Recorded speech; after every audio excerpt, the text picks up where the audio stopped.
the silent centuries. The delegation from Earth arrived at the orbital platform with hope burning in their hearts. It was humanity's first encounter with intelligent alien life, and the moment felt like destiny. 7 ships from the Zithern Empire hung in space above Earth like silver crescents, beautiful and terrifying in their size. Secretary General Patricia Holmes led the human delegation. She wore her finest suit and carried documents of peace, trade agreements, and friendship treaties. Behind her stood scientists, diplomats, and military advisors, all chosen to represent the best of humanity. The Zitherns were tall beings with crystalline skin that refracted light into rainbow patterns. Their eyes were deep purple, and they moved with grace that seemed almost liquid. When High Commander Vraxis stepped forward to greet the human delegation, Patricia smiled and extended her hand.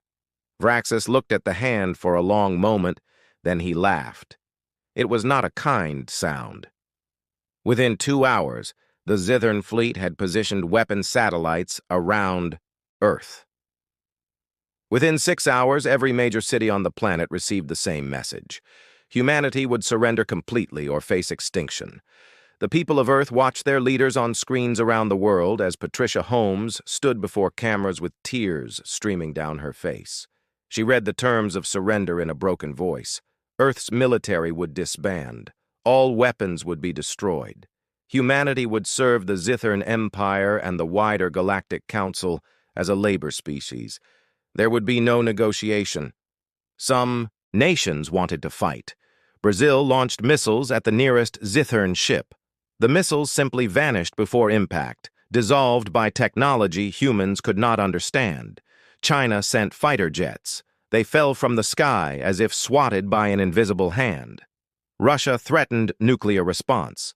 The Zitherns demonstrated their own weapons by cutting an uninhabited mountain in half with a beam of purple light.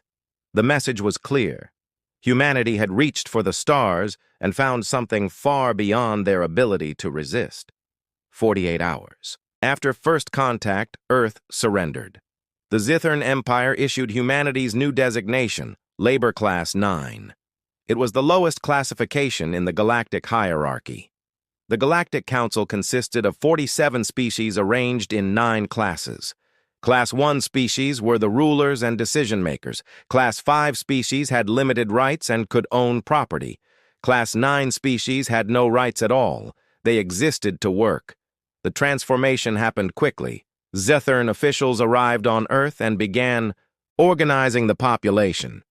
Humans were sorted by physical capability and assigned to different work sectors across the galaxy. The strong went to mining colonies on dead worlds. The intelligent went to factories where they assembled technology they could barely comprehend. The beautiful went to serve in homes of wealthy aliens. Families were separated. Children were taken to training facilities. The elderly were deemed inefficient, left to die. Marcus Webb was 23 years old when the Zitherns came. He had been studying engineering at University in Toronto. Now he stood in a processing line with 10,000 other humans waiting to be shipped to a mining operation on a moon called Varos 7. The line moved slowly. A Zithern official scanned each human with a handheld device, checking their physical data. When Marcus reached the front, the official barely looked at him. "Varos 7, Sector 12, the alien said in mechanical English. "You will mine crystal and ore. Your quota is 400 kilo per day. Failure to meet quota results in reduced rations. Continued failure results in termination." "Termination?" Marcus asked. The Zithern's purple eyes focused on him for the first time. "Death, human. Do you understand?" Marcus understood. He boarded the transport ship with hundreds of others. Nobody spoke during the journey. There was nothing to say. When they arrived at Varos 7, they saw their new home. It was a barren moon with toxic atmosphere. The humans would live in underground dormitories and work in deep mines, breathing recycled air and eating synthetic paste. This was life. Now. This was humanity's future. But something else was also beginning. Something the Zithrans did not see because they were not looking. In a bunker deep beneath the ruins of Geneva, a group of people met in secret. They were scientists, military officers, and engineers who had escaped the sorting process. Leading them was Dr. Elena Reeves, a woman who had spent her career designing spacecraft propulsion systems. She stood before a holographic display showing the solar system. "They think we are broken," Elena said to the assembled group. "They think we will simply accept this fate and serve them forever. But they have made a mistake. They have underestimated what humans are capable of when we have nothing left to lose."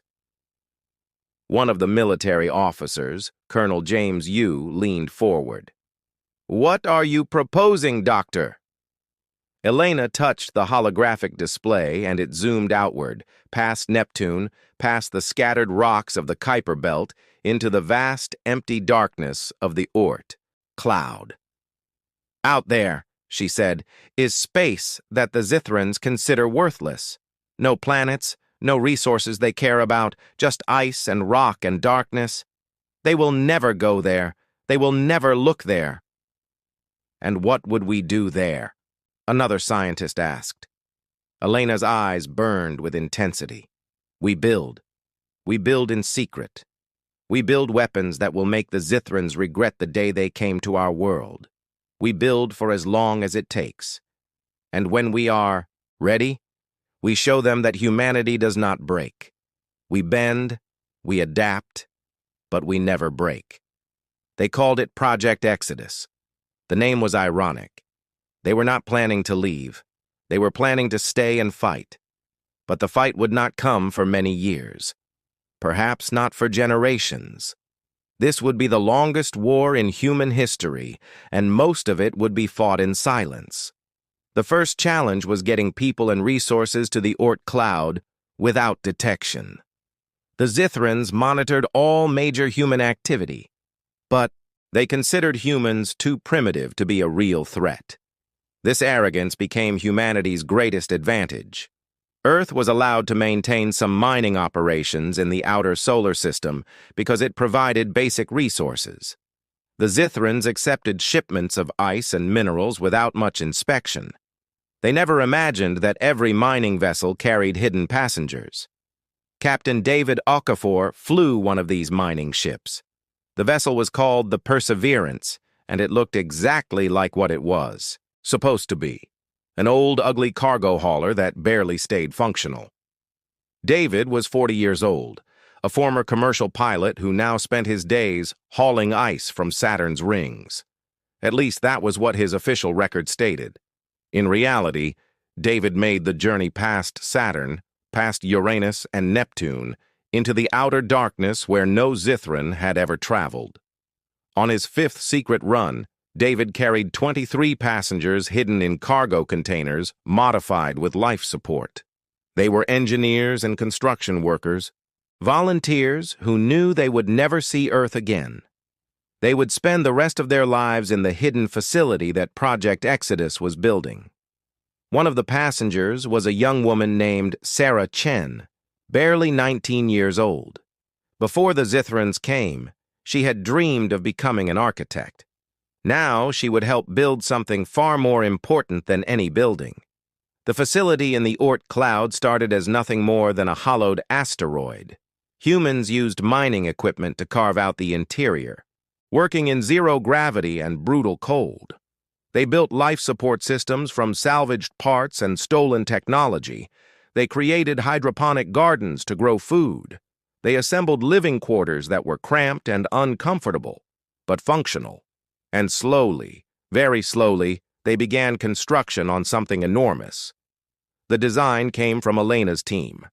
They had spent 2 years analyzing every of Zithran technology they could access. Humans working in factories secretly recorded specifications. Scientists in laboratories stole data files. Military officers who had been forced into Zithran's service memorized everything they saw. All of this information flowed back to Earth through hidden communication networks, then out to the facility in the Oort cloud. What they learned changed everything. Zethran technology was advanced, but it was not magical. Their shields operated on electromagnetic principles. Their weapons used plasma acceleration. Their engines bent space using quantum field manipulation. All of these things could be understood. All of them could be replicated. And with human ingenuity, all of them could be improved.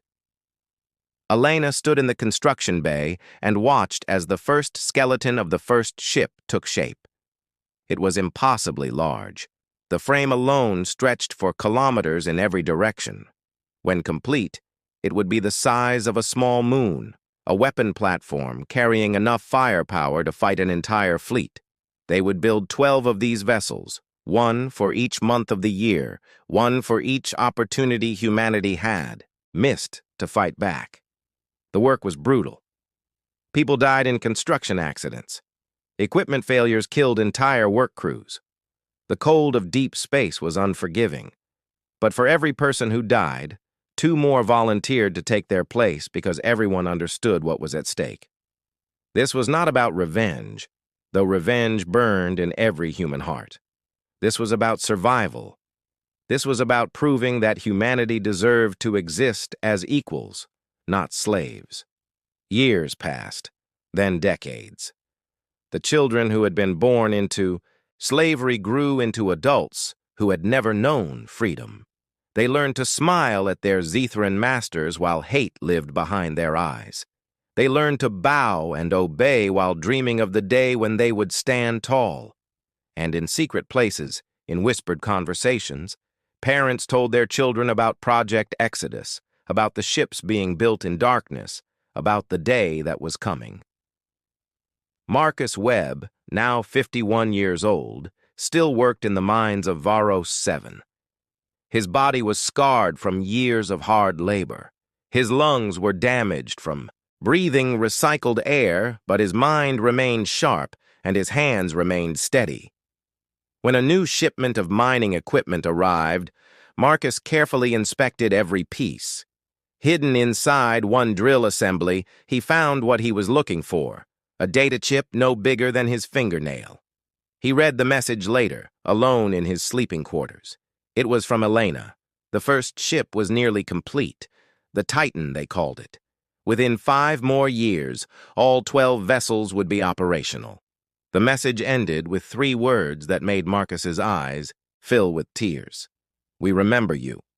Across the galaxy, on 1,000 different worlds, humans received similar messages. The network was vast and careful. One human would pass a message to another during a work shift. A servant in an alien household would hide data in discarded waste. A human pilot would transmit coded signals that looked like navigation errors. The Zethrans never noticed because they never looked. Humans were labor class 9. Humans were beneath notice. In the Galactic Council chambers, Ambassador Helen Park represented humanity. She was 62 years old and had spent 40 years bowing to aliens who treated her like furniture. She attended sessions where laws were passed that affected billions of humans, and she had no vote, no voice, and no power. When she spoke, which was rare, the other species laughed or ignored her. Today, she was requesting better working conditions for humans in chemical processing facilities. The request was denied in 30 seconds. As Helen left the chambers, she passed another human in the corridor. Their eyes met for just a moment. No words were spoken, but a message passed between them. Very soon now. Helen continued walking, her face showing nothing but the same tired acceptance she had worn for decades. But inside, her heart raced with anticipation. On Earth, in the ruins of what had once been Washington, D.C., a Zethran administrator named Kelvis reviewed production reports.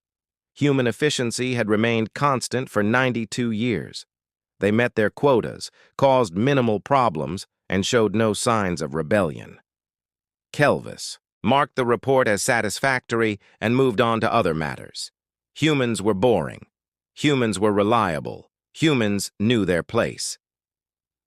That same night, Elena Reeves watched as the final hull plating was installed on the 12th ship, the Prometheus. She was 93 years old now. Her hair was white, her body frail, but her eyes still burned with the same fire that had started this project so long ago. Around her stood the third generation of humans born in the hidden facility. They had never seen Earth. They had never breathed natural air. Their entire lives had been dedicated to this moment. "How long until we can launch?" Elena asked the chief engineer. 3 months for the final systems checks," he replied. "Then we wait for the signal." Elena nodded slowly. "The signal will come. The council is meeting to discuss new labor quotas. They plan to increase work hours across all human facilities. They always push harder, always demand more, and eventually they will push too far." She was right. 6 weeks later, on a colony world called New Hebron, a Zethran overseer ordered a work crew to extend their shift by 6 hours without additional food rations. A human worker, exhausted and starving, collapsed. The overseer kicked the fallen man and ordered him back to work. Another human, a woman named Rebecca Stone, stepped forward and said one word: "No." The overseer was so shocked that for a moment he simply stared. No human had ever refused a direct order. Then his shock turned to rage. He drew his weapon, a plasma pistol that could burn through steel. He aimed it at Rebecca's chest. She did not move. She did not beg. She simply stood there looking the overseer in his crystalline eyes. He fired. Rebecca died instantly. Then he killed 3 more humans who had stepped forward to stand with her. The rest of the work crew watched in horror. But they did not break. They did not scatter.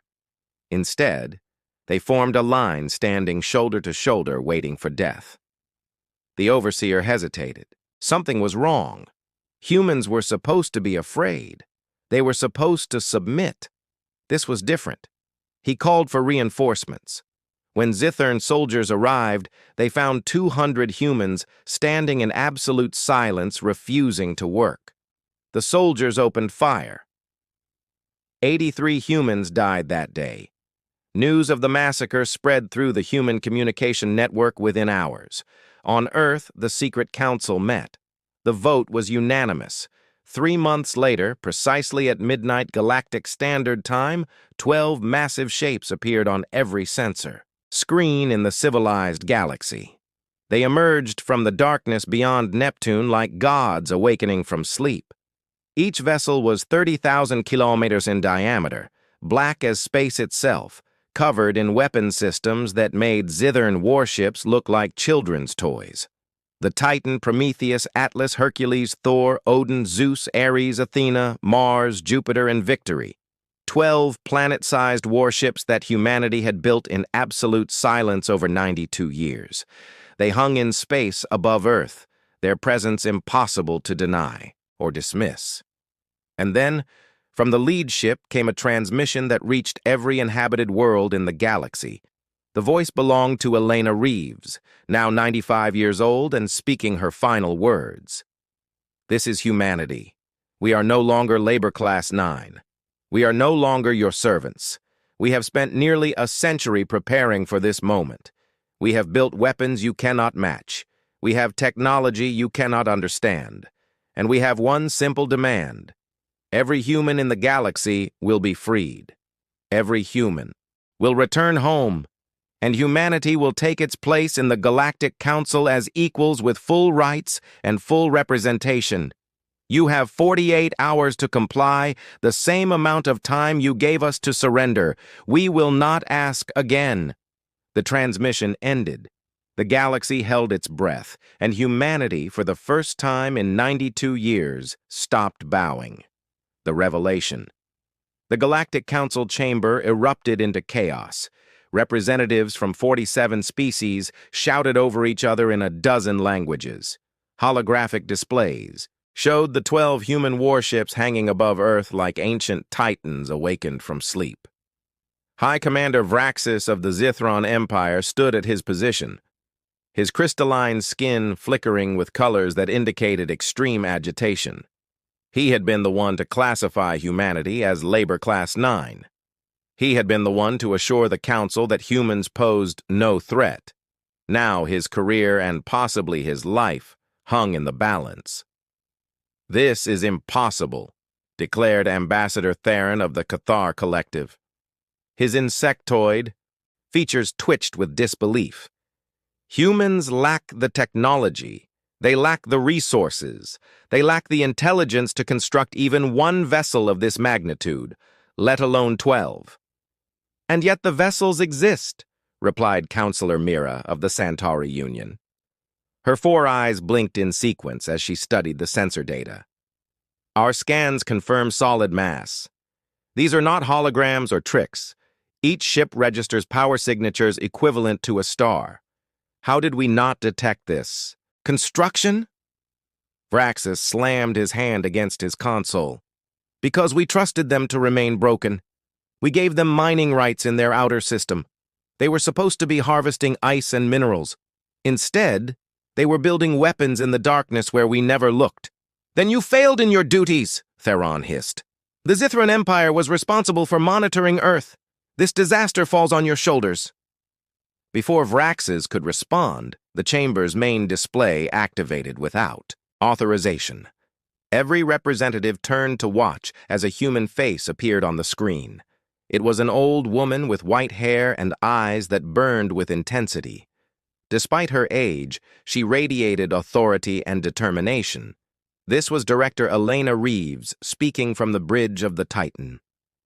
"Members of the Galactic Council," Elena said, her voice calm but firm, "you are likely discussing whether these ships are real, whether humanity could possibly have built them, and what threat we represent. Allow me to answer these questions.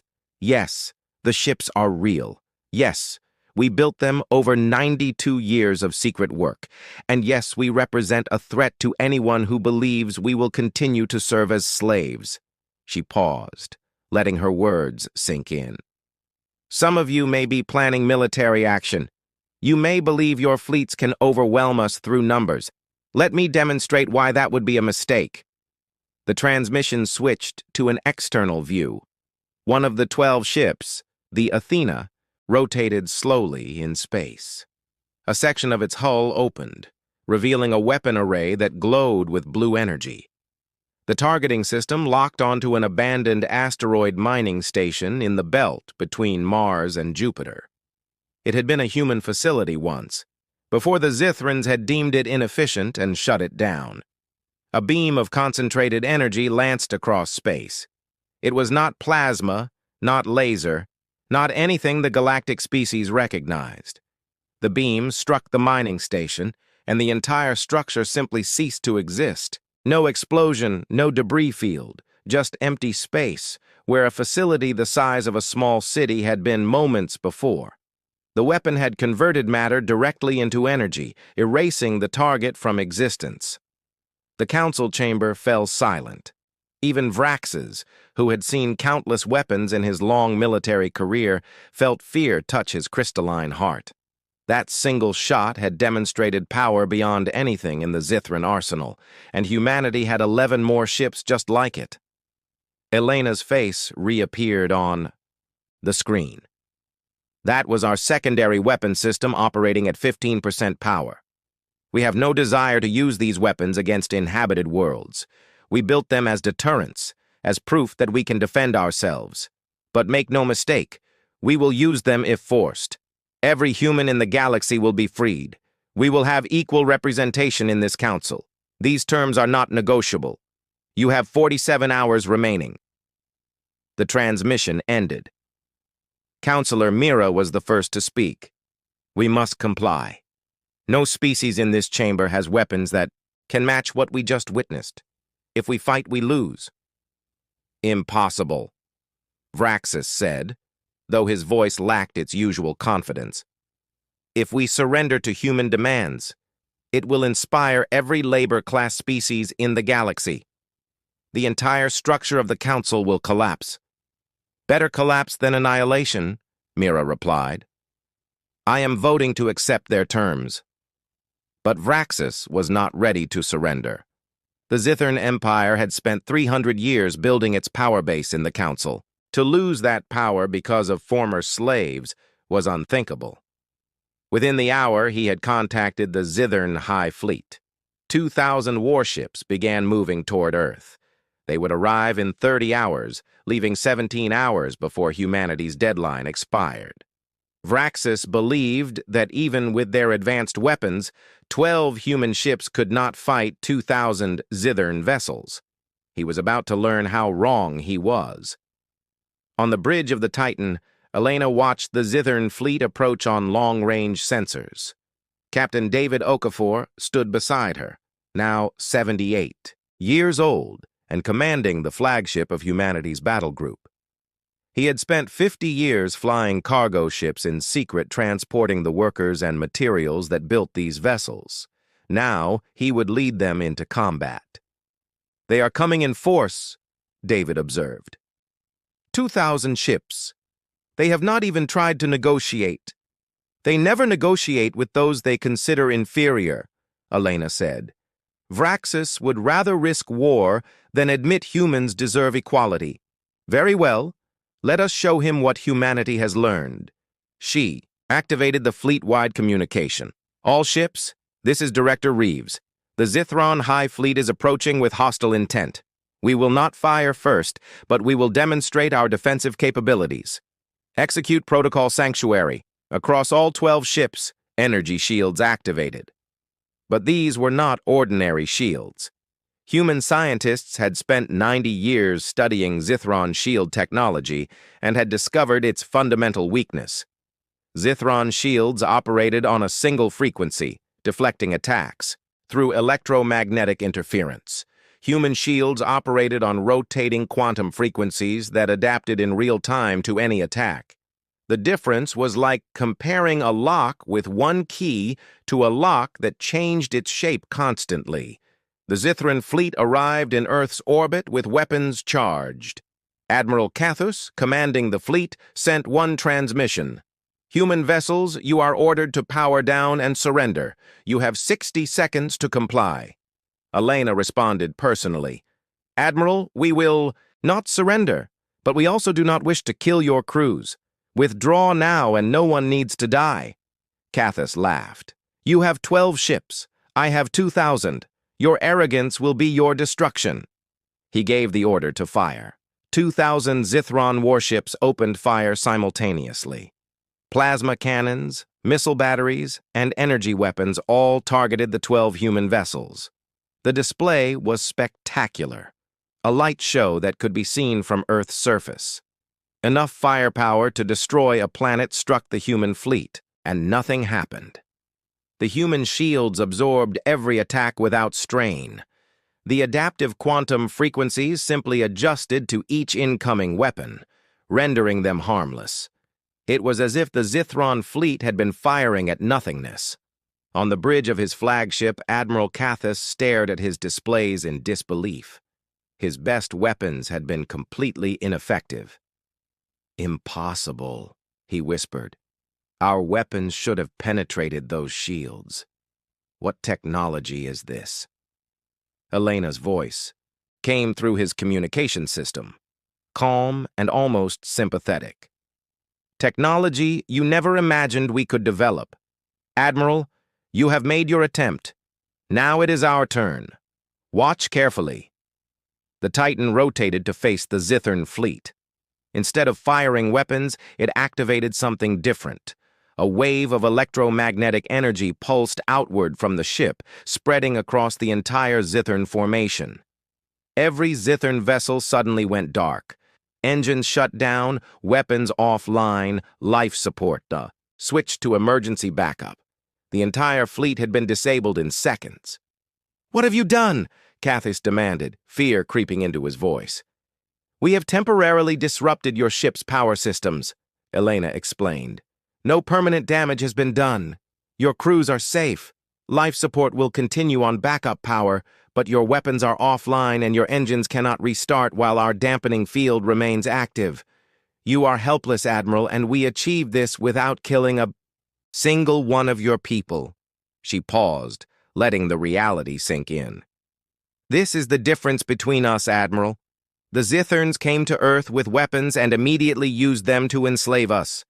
We built weapons far superior to yours, and our first action was to disable your fleet without casualties. We are not the primitives you believed us to be. We are not the broken slaves you have abused for 92 years. We are humanity, and we have evolved beyond your understanding." On Earth, billions of humans watched the scene unfold through broadcast that the Zitherns could no longer block. In mining colonies across the galaxy, human workers stopped their labor and stared at screens showing the disabled Zithern fleet. In the homes of wealthy aliens, human servants stood transfixed as they realized that everything had changed. Humanity was no longer helpless. The chains were broken. Ambassador Helen Park stood in the Galactic Council chamber, and for the first time in 40 years, she did not bow. She walked to the center of the room where only Class 1 species were permitted to stand. Several representatives objected, but she ignored them. She had spent 4 decades being ignored. Now they would listen. "Members of the Council," Helen began, her voice strong and clear. "For 92 years, humanity has served you. We have mined your ore, built your cities, cleaned your homes, and died in your factories. We did this because we had no choice, because you came to our world with overwhelming force and gave us a simple option: serve or die. Today, that choice is reversed." She activated a holographic display showing the disabled Zithern fleet. "Your most powerful military force has been rendered helpless without a single casualty. We could have destroyed them. We could have killed every Zithern in that fleet and eliminated the species that enslaved us, but we chose mercy. Because unlike some species in this chamber, we value life. Even the lives of those who have harmed us." Counselor Mira spoke up. "Ambassador Park, what is it that humanity truly wants? What are your complete demands?" Helen took a deep breath. This was the moment they had prepared for. First, every human in the galaxy will be freed immediately. All labor contracts are void. All humans currently in service will be transported home to Earth or to colony worlds of their choosing. Second, humanity will be reclassified from Labor Class 9 to Class 1 status with full voting rights in this council. Third, the Zithern Empire will pay reparations for 92 years of forced labor. And fourth, the Council will establish new laws protecting all labor class species from exploitation. "Impossible," Braxis said, though his had lost its authority. "These demands would fundamentally alter the structure of galactic society." "Then galactic society needs to be altered," Helen replied. "The current structure is built on oppression. It allows powerful species to enslave weaker ones simply because they can. That ends today. We are not asking for permission. We are informing you of how things will be." Theron of the Kalesh Collective shook his head. "Even if we agreed, other species would not. There are 11 other labor class species. If we grant humans Class 1 status, they will all demand the same." "Good," Helen said firmly. "They should. Every sapient species deserves dignity and freedom. If our revolution inspires others to demand their rights, then we will support them. The age of slavery is over." The debate continued for hours, but the outcome was inevitable. With the Zethran fleet disabled and 12 planet-sized warships enforcing humanity's demands, the Council had no real choice. One by one, representatives voted to accept the terms. Even Vraxis, knowing his career was finished, cast his vote in favor. The alternative was war, and war with humanity was now unwinnable. 3 days after Elena's ultimatum, the first transport ships arrived at Varos 7. Marcus Webb stood in the mine where he had worked for 68 years, hardly believing what he was seeing. Zethran officials who had once commanded him with casual cruelty now stood silent as human workers boarded the transports. No one gave orders. No one demanded quotas. The miners simply walked onto the ships that would take them home. Marcus was the last to board. He turned and looked at the mine one final time. 68 years of his life had been spent in those dark tunnels. He had seen friends die in cave-ins. He had endured starvation, beatings, and endless exhaustion. But he had survived. And now, he was going home. On the transport, he sat next to a young woman who had been born in the mines. She had never seen Earth, never breathed natural air, never known anything but slavery. Her eyes were wide with fear and hope. "What is it like?" she asked. "Earth, I mean. What is it really like?" Marcus thought about his childhood in Toronto, about green parks and blue skies, and the freedom to walk wherever he wanted.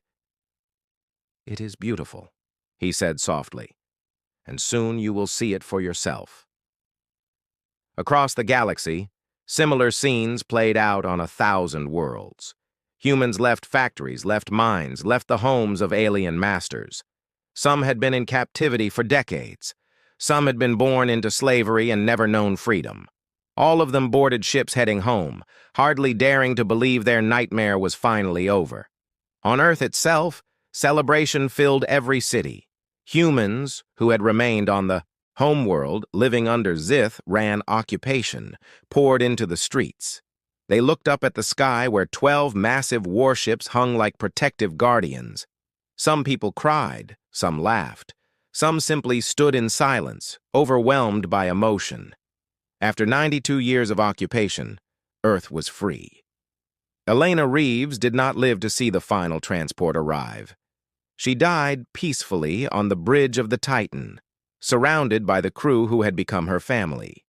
She was 95 years old and had spent the last 70 years of her life dedicated to one purpose: freeing humanity. With her last breath, she smiled, knowing that purpose had been fulfilled. Her funeral was attended by 3 billion people through virtual broadcast. Ambassador Park gave the eulogy. Director Reeves never held a weapon. She never fought in battle, but she won the greatest war in human history. She did it with patience, with planning, and with absolute refusal to accept that humanity would remain enslaved. She taught us that strength is not just about weapons and ships. Strength is about never giving up, no matter how long it takes, no matter how impossible it seems. We are free because she believed we could be. We are equal because she would accept nothing less. Captain David Okafor took command of the Titan after Elena's death. Under his leadership, the 12 warships became the foundation of humanity's new defense force, but they rarely needed to be used. The demonstration against the Zithran fleet had been enough. Every species in the galaxy now understood that humanity could not be threatened or bullied. They had hidden weapons in darkness and built power in silence. What else might they be capable of? The Galactic Council underwent massive reform. Humanity's revolution had inspired exactly what Vraxis had feared. The 11 other labor-class species all demanded reclassification. Some demanded it peacefully. Others, encouraged by humanity's example, built their own hidden weapons. Within 5 years, the entire labor-class system was abolished. The Council restructured itself around principles of equality and mutual respect. It was painful and chaotic, but it was necessary. Vraxis himself faced trial for war crimes related to the massacre on New Hebron and countless other atrocities committed during the occupation. He was found guilty and sentenced to life imprisonment on a prison colony. On the day of his sentencing, Helen Park visited him. She wanted to look into the eyes of the being who had enslaved her people and tell him what she thought. "You came to Earth believing we were primitives," she said. "You saw our limited technology and assumed we were limited beings. You never bothered to understand what humans truly are. We are survivors. We adapt. We endure. You kicked us down and expected us to stay down. Instead, we got back up. We built weapons you could not imagine, and we did it all while smiling at you, while bowing to you, while making you believe we were broken." Vraxus looked at her with his purple eyes, now dim with age and defeat.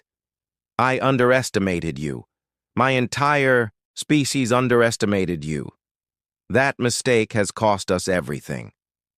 "Good," Helen said simply. "Perhaps in a few centuries your people will learn from that mistake. Perhaps they will understand that strength is not just about who has the bigger weapons. It is about what you are willing to endure for freedom." She left him there, alone in his cell, contemplating the ruins of his empire. On Earth, millions of humans returned home. They found a world that had changed and yet remained the same. The cities had been damaged during the occupation, but humans rebuilt them. The forests had been logged for alien timber, but new trees were planted. Scars remained both on the land and in the hearts of the people, but healing began. Marcus Webb returned to Toronto and found his childhood home still standing, though occupied by strangers now. He did not ask for it back. Too much had changed. Instead, he took a job teaching engineering at the university. His students were young people who had been born during the occupation, who had grown up in chains, and who now faced a future of unlimited possibility. He taught them everything he had learned in the mines, everything about survival and resilience, and never giving up. One day, a student asked him a question. "Professor Webb, do you think we were right to build those weapons? Some people say we should have tried to negotiate peacefully instead of threatening war." Marcus thought about Rebecca Stone and the 83 humans who had died with her. He thought about Sarah Chen and countless others who had given their lives building the ships. He thought about Elena Reeves, who had dedicated her entire life to this cause. "Negotiation only works between equals," he said finally. "The Zithrans did not negotiate with us because they did not see us as equals. They saw us as property. Words would never have changed their minds. Only power could do that. We build weapons not because we wanted to use them, but because having them forced the galaxy to see us differently. Sometimes, to achieve peace, you must first prove you are capable of war." The student nodded, understanding. They were all children of revolution now, shaped by the struggle their parents and grandparents had endured. They would build a different future, one where humanity stood as equals among the stars. But they would never forget the cost of that equality or the courage it had taken to achieve it. The 12 warships remained in orbit above Earth, silent guardians watching over the home world. They would likely never fire their weapons in anger again. Their purpose had been served. They had broken the chains and forced the galaxy to acknowledge that humanity deserved respect. That was enough. In the end, the greatest weapon humanity had built was not made of metal or energy. It was built of patience, determination, and absolute refusal to accept slavery. It was built over 92 years of silent resistance, and it had changed the galaxy forever. 20 years after liberation, Ambassador Helen Park retired. She was 82 years old and had spent half her life fighting for human rights. On her last day in the council chamber, she stood before the assembled representatives and gave a final speech. Her words were broadcast across the galaxy and would be remembered for generations. "When I first entered this chamber 60 years ago, I was invisible. I spoke and no one listened. I made requests and everyone laughed. I represented a species that the galaxy considered barely above animals. Today, I stand here as an equal. My people sit on this council with full rights and full voice. Our children grow up free. Our future is our own to shape. This did not happen because the galaxy suddenly developed compassion. It happened because we made it happen. We built weapons in secret. We planned for nearly a century. We endured unimaginable suffering, and we never, ever gave up." She paused, her eyes sweeping across the chamber. "Let this be a lesson to every species here. Power is not permanent. Oppression is not sustainable. If you build your civilization on the backs of slaves, eventually those slaves will rise, and when they do, you will face a choice. Acknowledge their equality or be destroyed by your own arrogance. The Zithrans learned this lesson. I hope no other species needs to learn it the same way. She walked out of the chamber for the last time, her head held high, her steps steady. Behind her, the council erupted in applause. It was the first time in galactic history that a representative had received a standing ovation. Helen smiled. Humanity had come a long way from that terrible Tuesday morning when the silver ships first arrived. They had been broken, enslaved, and nearly destroyed. But they had survived. They had adapted, and they had proven that no matter how far humanity fell, they would always find a way to rise again. In the darkness beyond Neptune, where the 12 warships had been built, the construction facilities remained. They were empty now, their purpose fulfilled, but humanity maintained them just in case, because they had learned a valuable lesson. Hope is essential, but hope backed by strength is unshakable. They would never be slaves again.